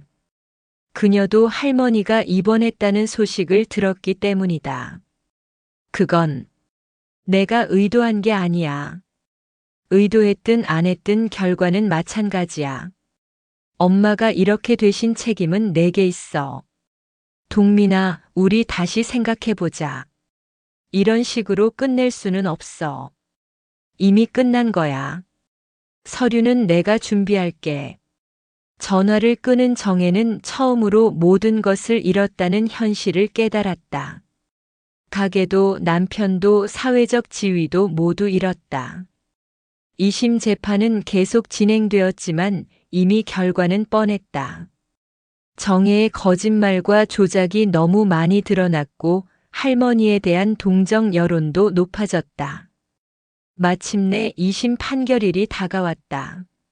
할머니는 병원에서 퇴원한 지 얼마 되지 않아 여전히 몸이 좋지 않았지만 직접 법정에 나갔다. 재판장이 판결문을 읽기 시작했다. 피고의 항소를 기각한다. 1심 판결을 그대로 유지한다. 2심에서도 할머니가 승리한 것이다. 하지만 할머니는 기쁨보다는 허탈감을 느꼈다. 이기긴 했지만 가족은 완전히 파괴되었고 건강도 크게 악화되었다. 정혜는 2심 패소 후에도 상고를 했다. 그녀는 끝까지 포기하지 않았다. 하지만 대법원은 상고를 기각했고 결국 할머니의 완전한 승리로 모든 법정 싸움이 끝났다. 법적으로는 승리했지만 할머니가 치른 대가는 너무 컸다. 건강은 악화되었고 가족 관계는 회복 불가능할 정도로 파괴되었다. 무엇보다 3년간의 법정 싸움으로 인해 가게는 완전히 망가져 있었다. 정혜는 모든 법적 절차가 끝난 후 동민에게 이혼을 요구했다. 동민아, 우리 이혼하자. 이혼? 어차피 내 마음도 나에게서 떠났잖아. 이렇게 사는 게 무슨 의미가 있어? 동민은 대답하지 않았다. 사실 그도 정혜와의 결혼 생활을 계속할 자신이 없었다. 그런데 정말 후회 안 해? 뭘? 어머니한테 한 일 말이야. 정혜는 잠시 침묵했다. 그리고 작은 목소리로 말했다. 후회. 안 한다고 하면 거짓말이겠지. 하지만 내가 틀렸다고 생각하지는 않아. 아직도? 내 방법은 틀렸을지 몰라도 내 판단은 맞았어. 어머니 혼자서는 한계가 있었거든. 동민은 정혜가 아직도 자신의 잘못을 완전히 인정하지 않는다는 걸 알았다. 정혜야, 내 판단이 맞았는지 틀렸는지는 중요하지 않아. 중요한 건 어머니의 의사를 존중했어야 한다는 거야. 의사 존중? 그럼 어머니가 틀린 선택을 해도 그냥 두라는 거야? 틀린 선택이든 맞는 선택이든 그건 어머니가 정할 일이야. 우리가 정할 일이 아니라고. 정혜는 동민의 말을 이해할 수 없었다. 그녀에게는 여전히 효율성과 합리성이 가장 중요한 가치였다. 결국 두 사람은 이혼했다. 정혜는 서울을 떠나 다른 도시로 이사했고 동민은 어머니 곁에 남았다. 3년간의 긴 법정 싸움이 끝났지만 그 후유증은 오래도록 남았다. 할머니는 법적으로는 모든 권리를 되찾았지만 정신적, 육체적으로 큰 상처를 입었다. 그리고 무엇보다 가장 소중했던 가족을 잃었다는 상실감에 오랫동안 시달려야 했다. 모든 법정 싸움이 끝나고 1년이 지났다. 할머니는 법적으로는 승리했지만 그 대가로 너무 많은 것을 잃었다. 건강은 예전 같지 않았고 정혜와 동민은 더 이상 가족이 아니었다. 가장 힘든 것은 3년간 방치된 가게의 참담한 현실이었다. 명동 할머니 칼국수는 이미 사람들의 기억에서 사라져가고 있었다.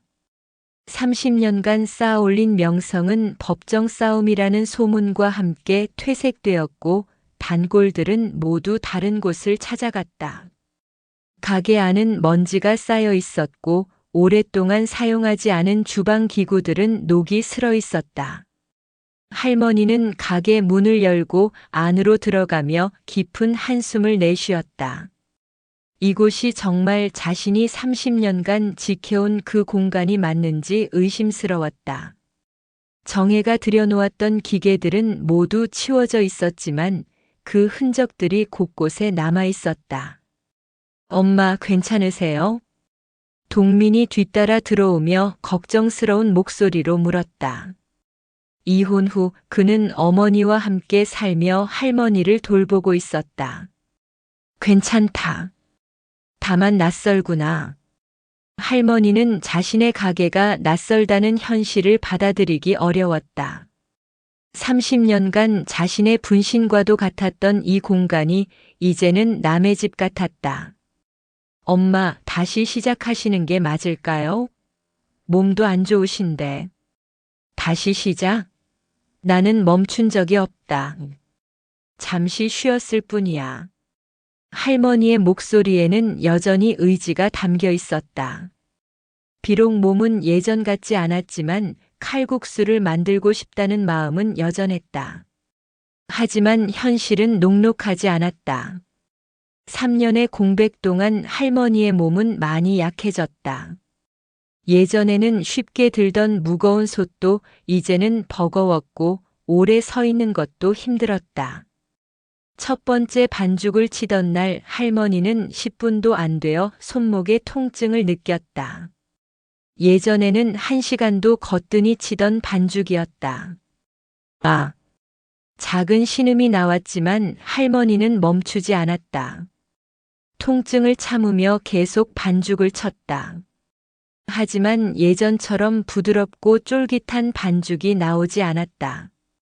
엄마, 오늘은 그만하시고 내일 다시 하시는 게 어때요? 안 된다. 오늘 못하면 내일은 더 어려워질 거야. 할머니는 완고하게 버텼다. 하지만 몸의 한계는 어쩔 수 없었다. 결국 그날은 제대로 된 칼국수를 만들지 못했다. 그날 밤 할머니는 잠들지 못하고 천장을 바라보았다. 내가 정말 다시 할 수 있을까? 하는 의문이 머릿속을 맴돌았다.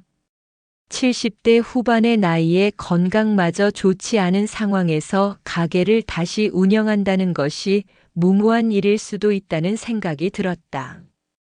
다음 날 아침 할머니는 더 일찍 일어나 가게로 향했다. 포기할 수는 없었다.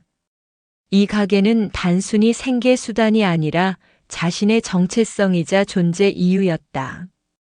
이번에는 좀 더 천천히 자신의 몸 상태에 맞춰 일을 진행했다. 예전처럼 무리하지 않고 중간중간 휴식을 취하면서 반죽을 쳤다. 시간은 더 오래 걸렸지만 그래도 어느 정도 만족할 만한 반죽이 나왔다. 며칠 후 할머니는 조심스럽게 가게 문을 열었다. 재개업이라는 작은 현수막을 걸고 첫 손님을 기다렸다. 하지만 하루 종일 기다려도 손님은 오지 않았다. 다음 날도 그 다음 날도 마찬가지였다. 가끔 지나가던 사람들이 호기심으로 들여다보기는 했지만 실제로 들어와서 칼국수를 주문하는 사람은 없었다. 엄마, 혹시 홍보를 좀 해볼까요? SNS라든지. 동민이 조심스럽게 제안했지만 할머니는 고개를 저었다. 홍보는 필요 없다. 맛있으면 자연스럽게 사람들이 올 거야. 하지만 일주일이 지나도 손님은 오지 않았다. 할머니는 점점 불안해졌다. 혹시 자신의 손맛이 예전 같지 않은 건 아닐까 하는 걱정이 들었다. 그러던 어느 날 오후 드디어 첫 손님이 찾아왔다. 60대 정도로 보이는 남자였는데 조심스럽게 가게 안을 둘러보더니 자리에 앉았다. 칼국수 하나 주세요. 할머니는 가슴이 두근거렸다. 3년 만에 받는 첫 주문이었다. 그녀는 정성스럽게 면을 뽑고 육수를 끓였다. 손이 약간 떨렸지만 30년의 경험은 사라지지 않았다. 손님이 첫 수저를 뜨는 순간 할머니는 숨을 죽이고 지켜보았다. 손님의 표정이 어떻게 변할지 몰라 긴장했다. 이 맛이야. 손님의 얼굴에 환한 미소가 번졌다. 할머니, 정말 오랜만이에요. 저 기억나세요? 예전에 자주 왔던 김 과장이에요. 할머니는 그제서야 손님을 알아봤다. 10년 전쯤 회사 점심시간마다 찾아오던 단골이었다. 아, 김 과장님. 그동안 어디 계셨어요? 회사를 옮기면서 이쪽에 올 일이 없어졌어요. 그런데 오늘 우연히 지나가다가 가게가 다시 열린 걸 보고. 그동안 어디 계셨어요? 몇 년 동안 문이 닫혀 있더라고요. 할머니는 지난 몇 년간의 일을 간단히 설명했다. 김 과장은 할머니의 이야기를 들으며 안타까워했다. 그런 일이 있으셨구나. 정말 힘드셨겠어요. 그래도 다시 가게를 여신 걸 보니 다행이네요. 그런데 맛은 어때요? 예전과 같나요? 물론이죠. 이 맛을 어떻게 잊겠어요. 여전히 최고예요.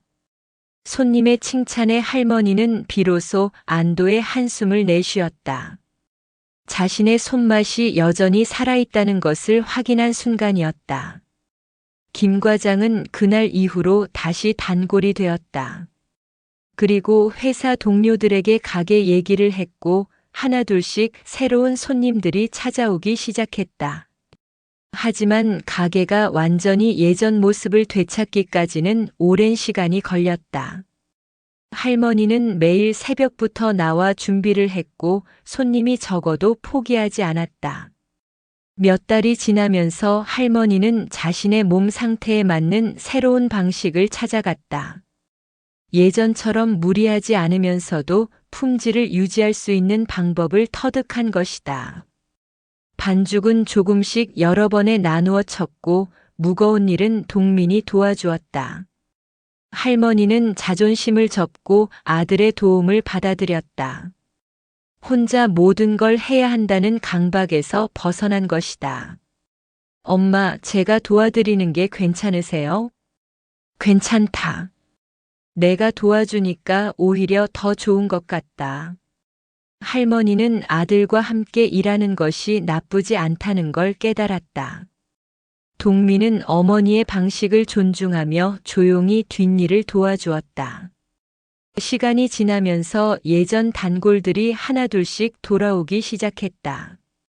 그들은 할머니가 다시 가게를 연 것을 반가워했다. 할머니, 그동안 다른 칼국수를 먹어봐도 이 맛이 안 나더라고요. 역시 할머니 칼국수가 최고예요. 손님들의 환한 미소와 따뜻한 말들이 할머니에게는 최고의 보상이었다. 돈을 벌기 위해서가 아니라 이런 순간들을 위해 가게를 하는 것이라는 걸 새삼 깨달았다. 1년이 더 지나자 가게는 서서히 활기를 되찾았다. 예전만큼은 아니었지만 꾸준히 찾아오는 손님들이 있었고 입소문을 통해 새로운 손님들도 늘어났다. 할머니는 이제 예전처럼 욕심내지 않았다. 하루에 많은 손님을 받으려 하지도 않았고 무리해서 매출을 늘리려 하지도 않았다. 대신 한 그릇 한 그릇에 더욱 정성을 쏟았다. 할머니, 오늘 칼국수 진짜 맛있네요.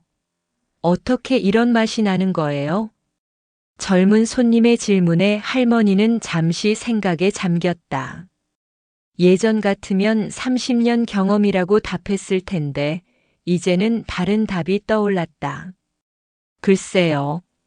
마음을 담아서 그런가 봐요. 마음을 담아서요? 네. 이 한 그릇을 드시는 분이 행복했으면 좋겠다는 마음, 오늘 하루가 조금이라도 따뜻했으면 좋겠다는 마음. 그런 마음을 담아서 만들어요. 젊은 손님은 할머니의 말에 감동받은 듯 고개를 끄덕였다. 그래서 이렇게 맛있구나. 정말 따뜻한 맛이에요. 할머니는 그런 반응을 볼 때마다 가슴이 뿌듯했다. 정혜가 추구했던 표준화된 맛과는 정반대였지만 이것이 자신만의 진짜 가치라는 걸 확신했다. 어느 날 할머니는 뜻밖의 손님을 맞게 되었다. 20대 후반으로 보이는 젊은 여성이 들어와 칼국수를 주문했는데 한 입 먹더니 눈물을 흘리기 시작한 것이다. 손님 괜찮으세요? 뭔가 잘못된 건 아니죠? 할머니가 걱정스럽게 물어보자 젊은 여성은 고개를 저었다. 아니에요. 그냥 할머니 생각이 나서요. 할머니요? 네. 제 할머니께서 돌아가시기 전에 자주 칼국수를 끓여주셨거든요. 그때 그 맛이랑 똑같아요. 젊은 여성은 눈물을 닦으며 말을 이었다. 할머니가 돌아가신 후로는 그 맛을 다시 맛본 적이 없었는데 오늘 우연히 들어와서 먹어보니 그 옛날 기억이 생생하게 떠오르더라고요. 할머니는 그 이야기를 들으며 가슴이 뭉클했다. 자신의 칼국수가 누군가에게는 소중한 추억을 불러일으키는 매개체가 되고 있다는 것을 깨달았다. 그럼 앞으로도 종종 오세요. 할머니 생각날 때마다. 정말요? 그럼 정말 자주 올게요. 그 젊은 여성은 그 후로 일주일에 한 번씩 찾아왔다. 그리고 매번 할머니와 자신의 할머니 이야기를 나누었다. 할머니에게는 손님이자 손녀 같은 존재가 되었다. 이런 식으로 할머니의 가게는 단순한 식당을 넘어서 사람들의 마음이 머무는 공간이 되어갔다. 바쁜 일상에 지친 사람들이 잠시 쉬어가는 곳, 따뜻한 위로를 받는 곳이 된 것이다. 할머니는 이런 변화가 좋았다. 예전처럼 많은 매출을 올리지는 못했지만 더 깊은 만족감을 느꼈다. 자신의 존재가 누군가에게 의미 있다는 것을 매일 확인할 수 있었다. 동민도 어머니의 변화를 지켜보며 안도했다. 법정 싸움 직후의 분노와 절망에서 벗어나 다시 평온을 찾아가는 모습이 다행스러웠다. 엄마, 요즘 표정이 많이 밝아지셨네요. 그래? 나도 모르게 그랬나 보다. 예전보다 더 행복해 보이세요. 할머니는 아들의 말을 듣고 생각해 보았다. 정말로 예전보다 더 행복한 것 같았다. 물론 몸은 예전만 못하고 가게 규모도 줄어들었지만 마음만큼은 더 평화로웠다. 아마도 이제는 진짜로 내가 원하는 방식대로 할 수 있어서 그런가 봐. 어떤 방식이요? 누군가를 기쁘게 해주기 위한 방식. 돈을 벌기 위한 방식이 아니라.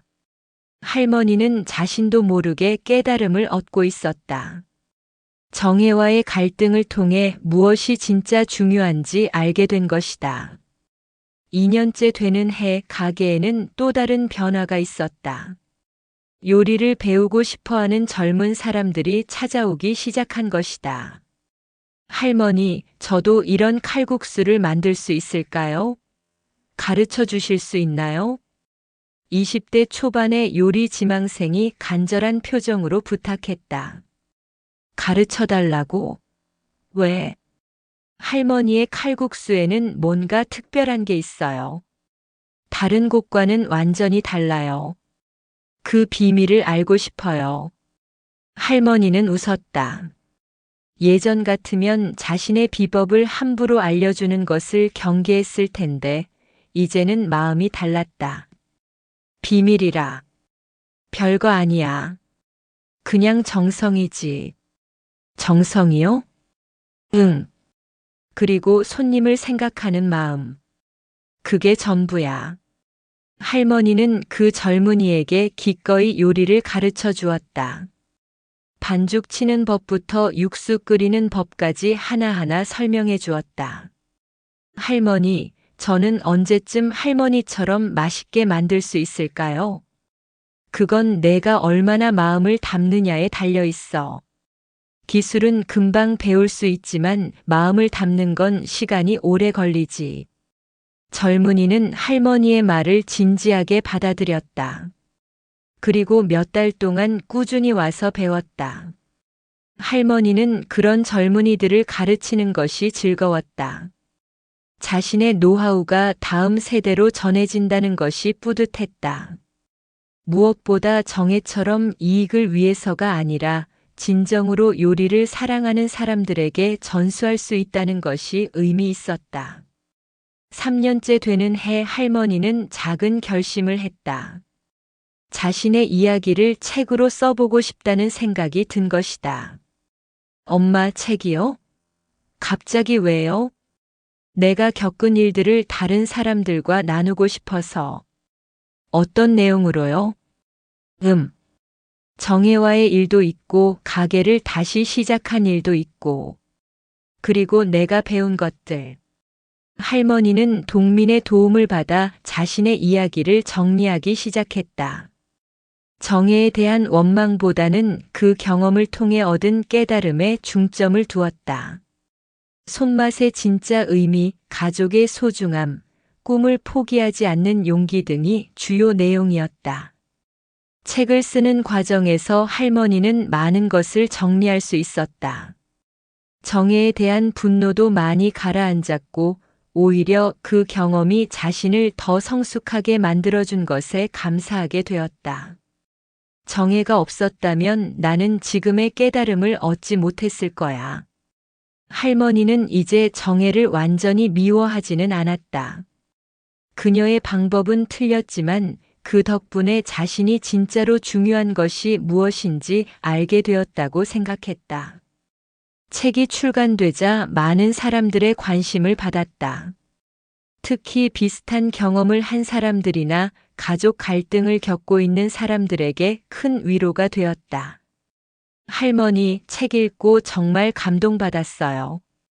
저도 할머니처럼 용기를 내보려고요. 할머니의 이야기를 읽고 우리 가족도 화해할 수 있었어요. 이런 반응들을 볼 때마다 할머니는 뿌듯했다. 자신의 아픈 경험이 다른 사람들에게는 희망의 메시지가 되고 있었다. 4년째 되는 해 할머니의 가게는 명동에서 가장 사랑받는 맛집 중 하나가 되어 있었다. 규모는 작았지만 찾아오는 사람들의 마음속에서는 특별한 의미를 가지고 있었다. 할머니는 이제 80세가 넘었지만 여전히 매일 가게에 나와 칼국수를 만들었다. 물론 예전만큼 오래 일할 수는 없었고 동민의 도움도 더 많이 받았지만 포기하지는 않았다. 할머니, 언제까지 가게를 하실 거예요? 단골 손님의 질문에 할머니는 웃으며 답했다.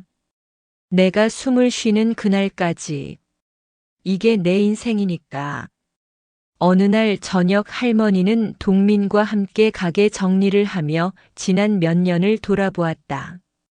동민아, 나는 참 많은 걸 잃었다가 되찾았구나. 뭘 잃었다가 되찾으셨어요?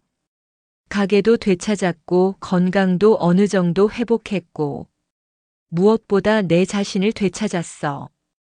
어머니 자신을요? 응. 한때는 내가 누군지, 내가 뭘 원하는지 혼란스러웠거든. 정혜가 하는 말이 맞는 건 아닌가, 내가 너무 고집스러운 건 아닌가 하고 의심했어. 할머니는 잠시 멈추고 생각에 잠겼다. 하지만 이제는 확실해. 내가 옳았어. 내 방식이 맞았고 내 꿈이 소중했어. 그러면 정혜에 대해서는 어떻게 생각하세요? 아직도 화나세요? 할머니는 고개를 저었다. 화? 이제는 별로. 오히려 고마운 마음이 더 커. 고마운 마음이요? 응. 정혜 때문에 나는 진짜로 중요한 게 뭔지 알게 됐어.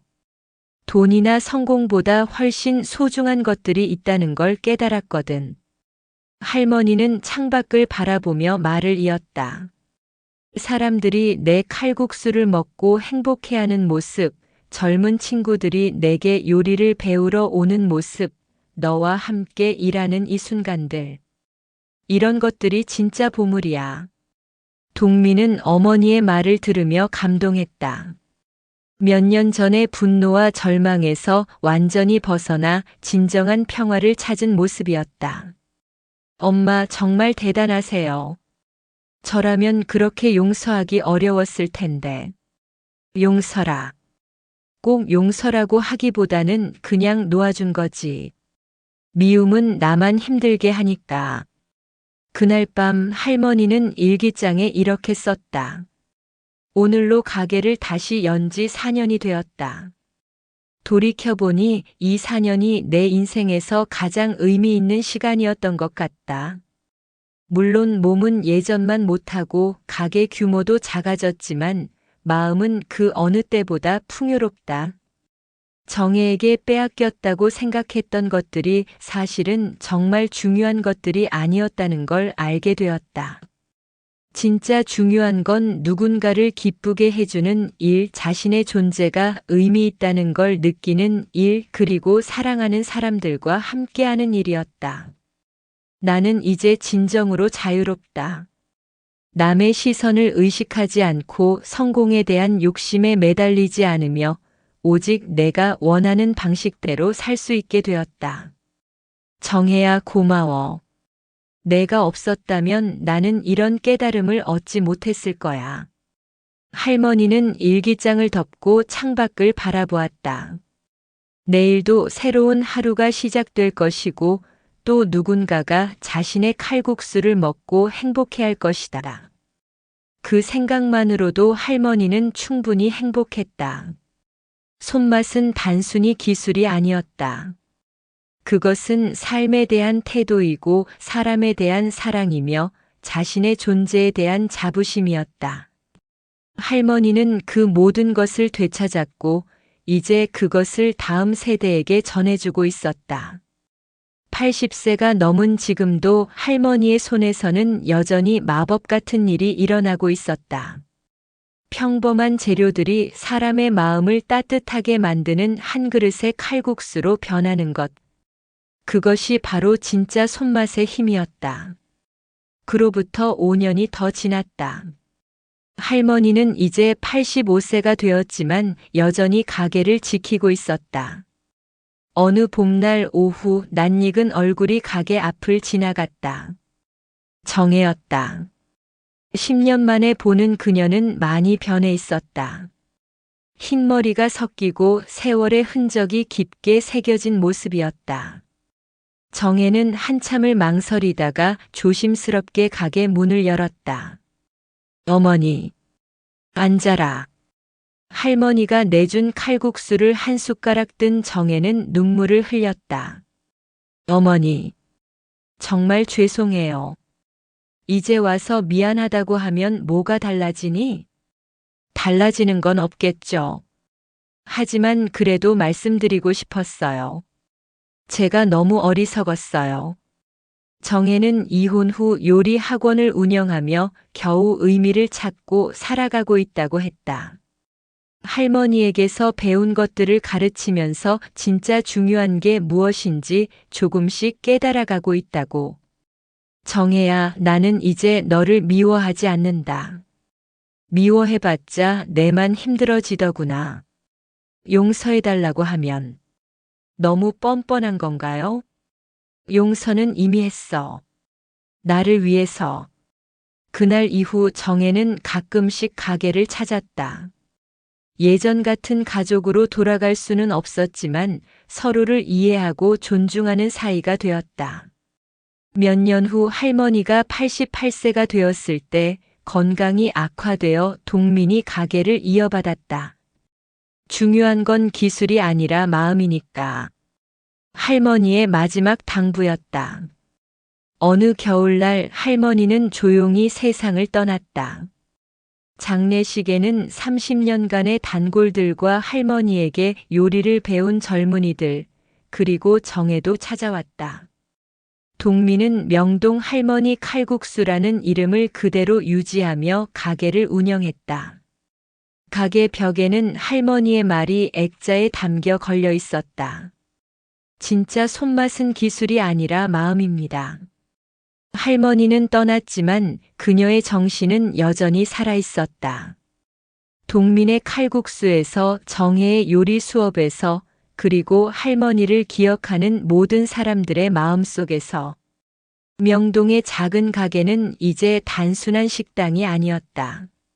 한 할머니의 평생에 걸친 사랑과 정성이 깃든 특별한 공간이었고 그곳에서 사람들은 여전히 진짜 손맛의 의미를 배워나가고 있었다.